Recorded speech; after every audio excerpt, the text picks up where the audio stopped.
சொக்கநாதன் பெற்றெடுத்த பிள்ளையாராம்.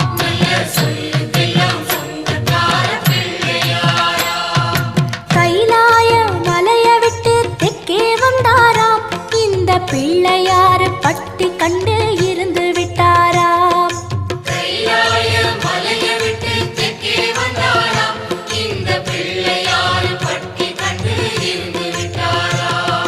கணபதியார் வந்தாரம்மா, நம்ம உறவாக நின்னாரம்மா.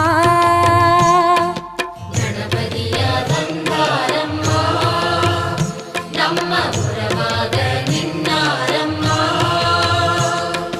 சொக்க